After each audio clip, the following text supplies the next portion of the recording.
Hello guys, how are you? I'm Hardeep Singh. Welcome back to your own YouTube channel. IELTS updates and recent exams. For more updates related to recent IELTS exam writing test topics, listening, reading, practice test, and speaking, you got guesswork. Please, guys, participate in everyday listening and reading practice test to achieve your desired band score in your actual IELTS exam. Please hit the like and subscribe button. Press the bell icon for the upcoming notifications. Don't forget like, subscribe and share my YouTube channel and my Facebook page, IELTS updates and recent exams. Part 1. You will hear a man phoning to inquire about hotel information. First, you have some time to look at questions 1 to 4.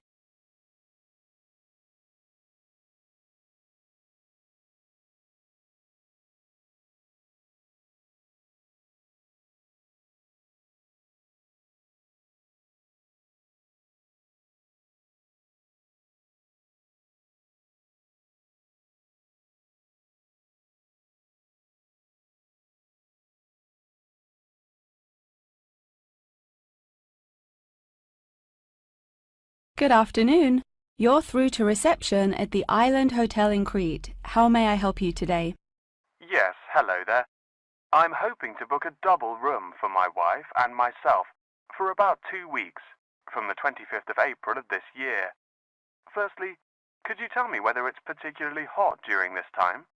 Yes, of course, sir. During late April and early May, the daytime temperature shouldn't exceed 19 degrees Celsius.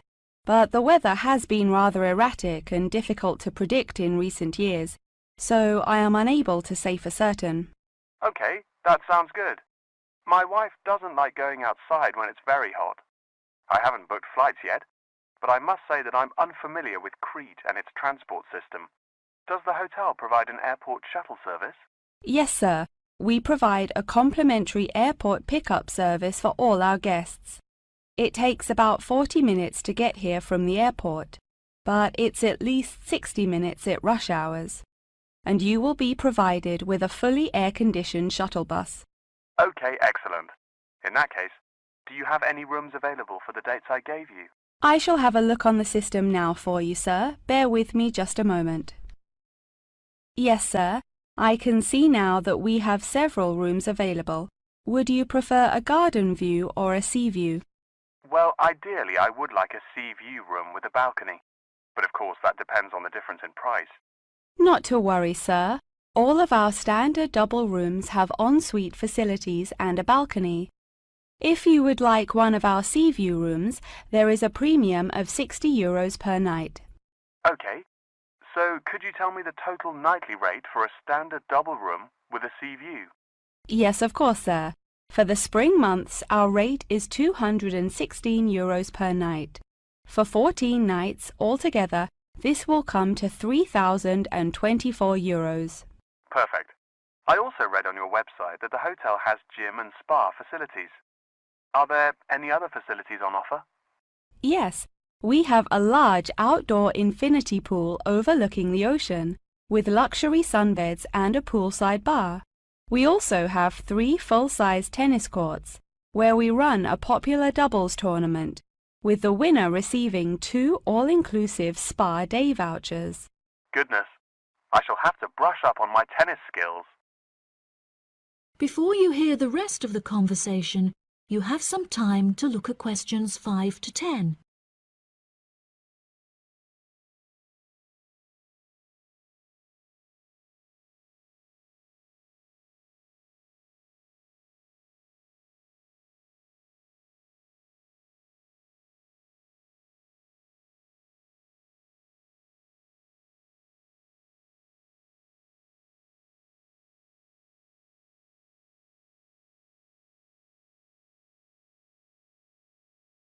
Are there any other activities organized by the hotel that we can partake in?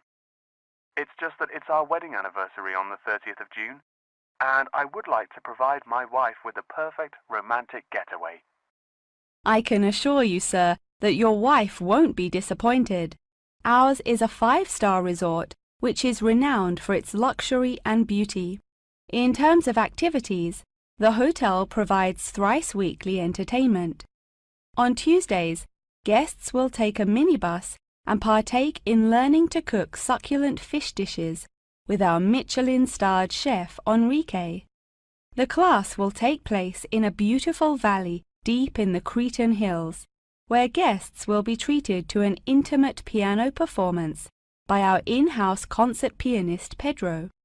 On Wednesdays, a select number of guests will be fortunate enough to explore the mountains by helicopter, before being transported to a tropical Cretan garden by shuttle bus. Finally, on Thursdays, after a fancy dinner, we provide a spectacular fireworks display, which guests can view from the comfort of a cable car. Oh wow, that all sounds absolutely wonderful. I shall book the room now, and then I need to look at flights so as not to become extortionate. Would you like to take my details now or later? That is the end of part 1. You now have half a minute to check your answers.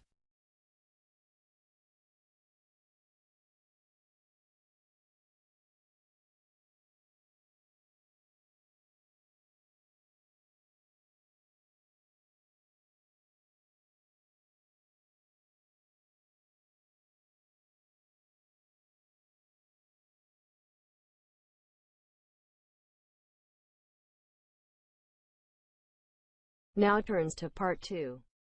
You will hear part of a radio program about online exchange business. First, you have some time to look at questions 11 to 14.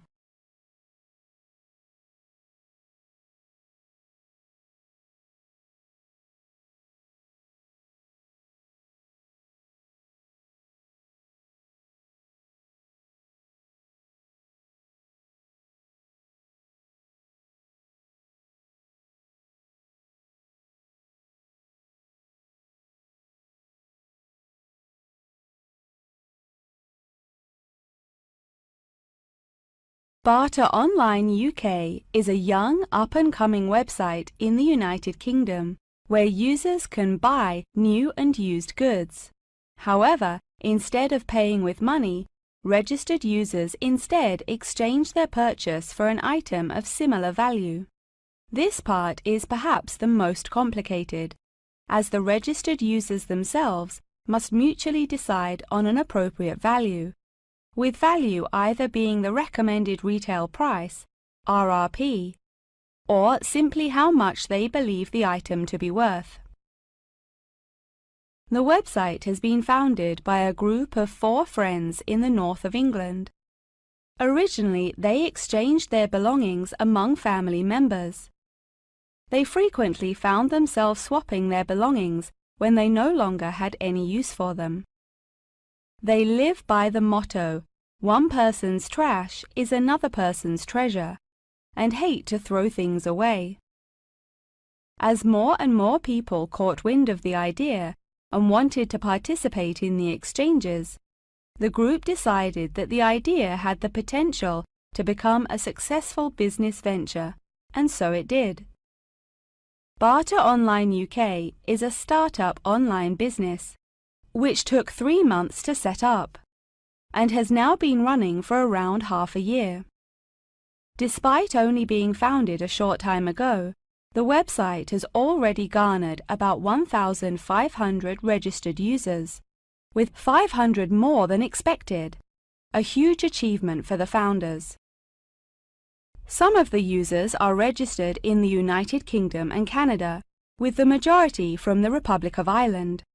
In order to become a registered member, users must first fill in their personal details, followed by their credit or debit card details, which will be used to take payment of a monthly fee of £5. As long as this fee is paid, users will be able to perform an unlimited number of online exchanges. Before you hear the rest of the program, you have some time to look at questions 15 to 20.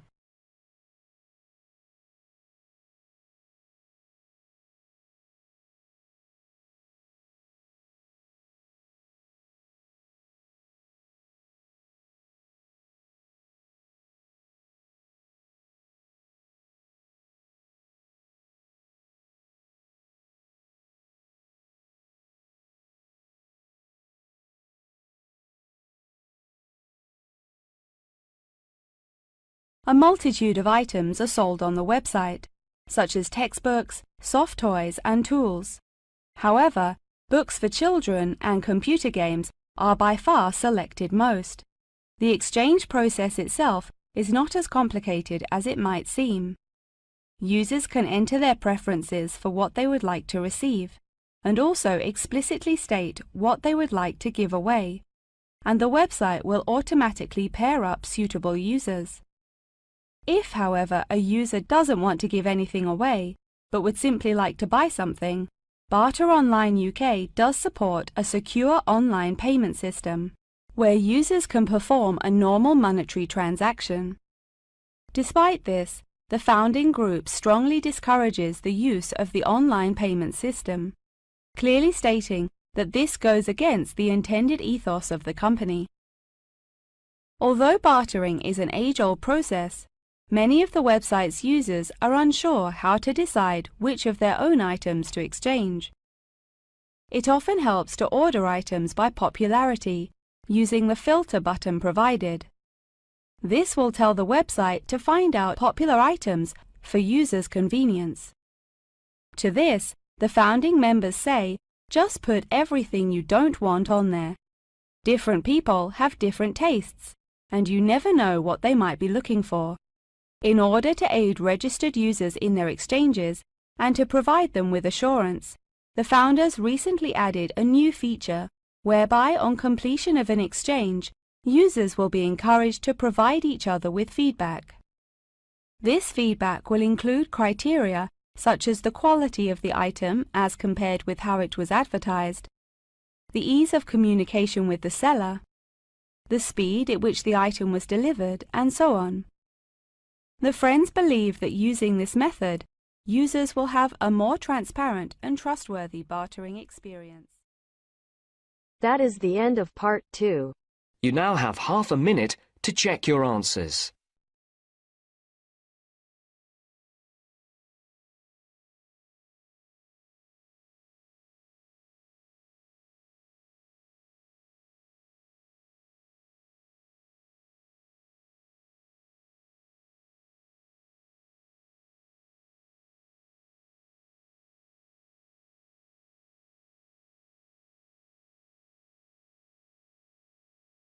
Now turns to part 3.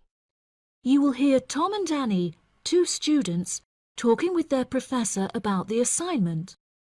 First, you have some time to look at questions 21 to 26.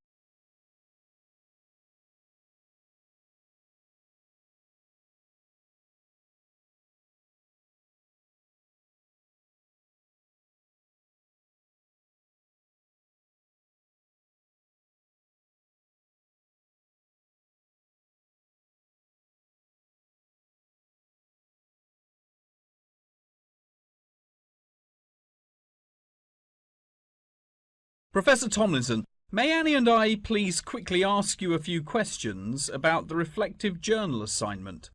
It's just that we're a bit confused as to what you want us to include and discuss. Yes, of course. What are you having trouble with? Well, everything really. To start with, what should be included first in the reflective journal? Perhaps suggestions from others? No. Firstly, you should include the study goals you set yourself at the beginning of the module. This section should have been discussed in some detail towards the beginning of the course by Professor May. You should be able to find her suggestions on the slides she has provided the class online. OK, thank you, Professor. Could I also trouble you to take a brief look at my bibliography and footnotes? I feel like they're missing something. Most of our friends' bibliographies are longer. Well, looking at this, Annie, I can see that you have used a wide range of resources, which shows that you have made effective use of communication technology. As far as I can tell, you need not make any changes to this, although you might want to double-check that your referencing complies with the Harvard Referencing Style regulations. Oh, I'm very surprised you've said that. Thank you. Now I can set my mind at ease. Tom, you said you wanted to ask the professor about the achievements section. Yes, Professor. In the assignment guidelines, we're asked to introduce and elaborate on our biggest achievement in the past. saying which skills we learned in the process and how these skills can be transferred to various different future careers. The only problem is that I don't know what my greatest achievement actually is. I've only ever worked as a waiter in a hotel restaurant during the summer holidays from university. If you worked as a waiter in a hotel restaurant, you're bound to have worked with other waiters as part of a team. Would you say that during your time as a waiter, you developed any leadership skills? Yes, well, I suppose I was asked to become the team leader of the food and beverage department, but that's hardly an achievement. You might not think so, but if you write that you were offered the position of the team leader, it shows a lot more about your character. For example, that you're charismatic and work well in a high-pressure situation. I never would have thought to write that down. Thank you. I guess I should start listening to others more often. Annie, do you have any more questions, or are you ready to go back to the library? Yeah, I think I've got everything I need. Thank you very much, Professor Tomlinson. That was really helpful. I'm actually starting to look forward to writing this now, and it should be a really useful exercise to prepare us for writing CVs and applying for jobs. It's shocking how bad I am at identifying my strengths and weaknesses. Professor Tomlinson has shown me that I definitely need to start displaying some self-awareness. Yeah, Tom, you really do. You're always so modest. Modesty is great until it comes to applying for jobs. Before you hear the rest of the conversation, you have some time to look at questions 27 to 30.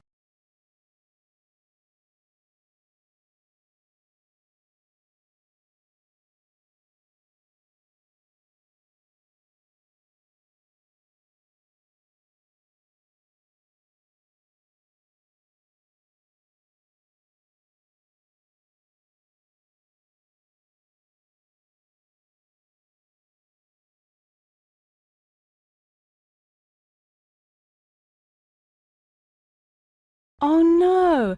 I forgot to ask the professor about the section on identifying the skills gained through different activities. Do you remember? When it asks you, for example, whether writing an essay develops your study skills or your independent learning and so on. Oh goodness, we really should have asked him that. I've been having trouble with it too. It just seems like such a pointless task. What do you reckon the answers are? I think writing an essay might be a way of identifying and resolving a problem, because you have to state the problem in the introduction and then solve it. I'm not so sure about taking exams. I thought they were supposed to develop lots of different skill sets. If I really had to choose, I'd say that taking exams enables you to become more confident in yourself. Do you agree? Maybe. I really don't know either. What do you think about the last two? Making class notes and presentation notes? Oh, it's so difficult. I think making class notes has to be a way of becoming a more independent learner, because you yourself decide what the important information is and learn it. That reminds me, I find taking presentation notes is a disaster. The professors speak much too quickly, and I write much too slowly. That is the end of part 3. You now have half a minute to check your answers.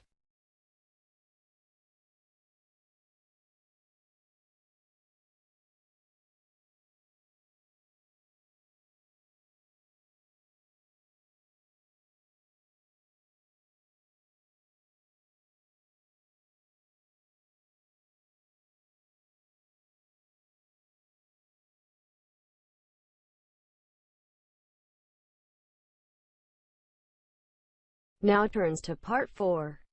You will hear a talk on the research of the behaviour of chimpanzees. First, you have some time to look at questions 31 to 40.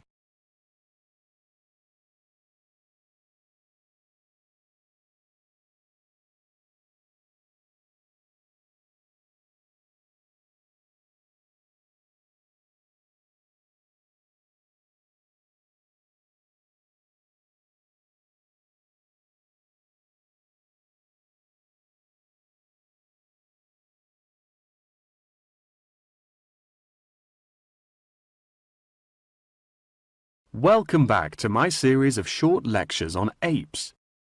Today we will examine recent and historical breakthroughs on the behavior of chimpanzees, otherwise known as chimps.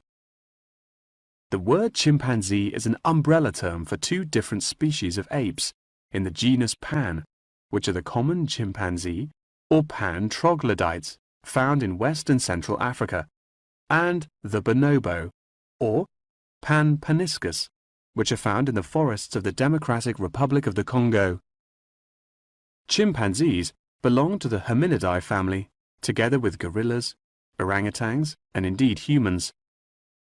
Current research tells us that the chimps broke away from the human branch of the Hominidae family approximately 6 million years ago and remain the closest living relative to humans to this day.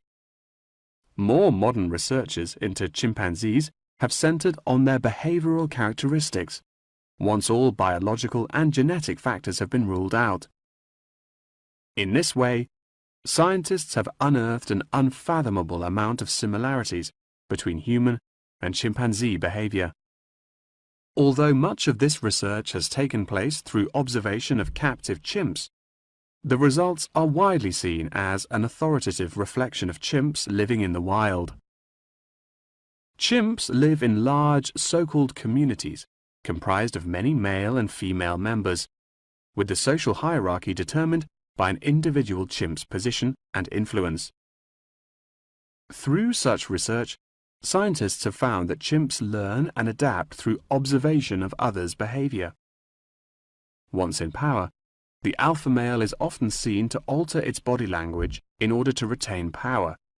For example, he might puff himself up in order to intimidate others, while lower-ranking chimps are noted to behave more submissively and holding out their hands while grunting.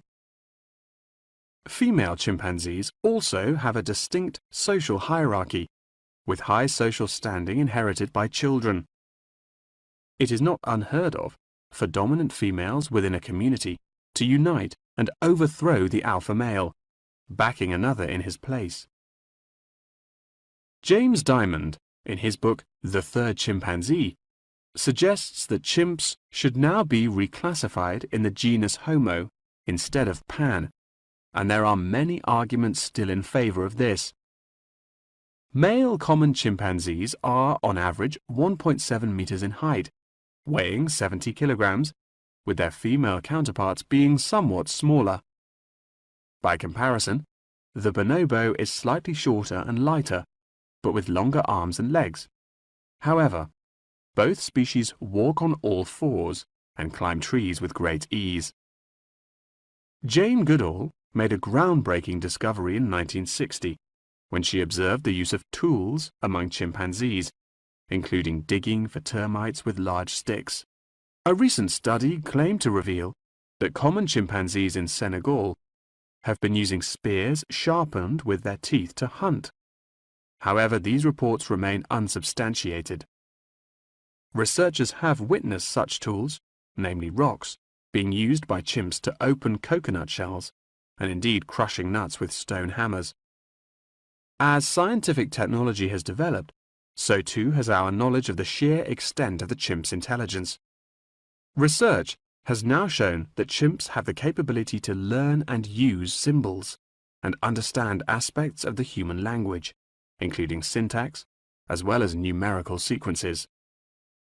As I mentioned earlier, the umbrella term chimpanzee is comprised of the common chimpanzee and the bonobo. These two subspecies are divided along the Congo River, with the common chimps living on one side and the bonobos living on the opposite side of the river. Over the past few decades, both of these subspecies have witnessed an alarming decrease in population density, with animal activists now working harder than ever to protect those remaining and encourage procreation. In addition, next week's episode will focus more closely on how chimpanzees in captivity are able to learn things through imitating the behavior of humans, as well as how chimpanzees' behaviors have developed over many generations. Thank you very much for attending this evening's lecture. I hope you found it intellectually stimulating, and I look forward to seeing you again next week. Good night. That is the end of part 4. You now have half a minute to check your answers. So guys, don't forget like, subscribe and share my YouTube channel and my Facebook page, IELTS updates and recent exams. For more updates related to recent IELTS exam writing test topics, listening, reading, practice test and speaking, you got guesswork. Please guys, participate in everyday new IELTS listening and reading practice tests to achieve your desired band score in your actual IELTS exam. For more IELTS material, visit my official website www.ieltsupdatesandrecentexams.com. The link is given below in the description. If you need PDF files of latest IELTS material, then please join my Telegram channel. So guys, please write your score below the comment section. Again, thanks for listening. God bless you all guys. Stay tuned, stay safe.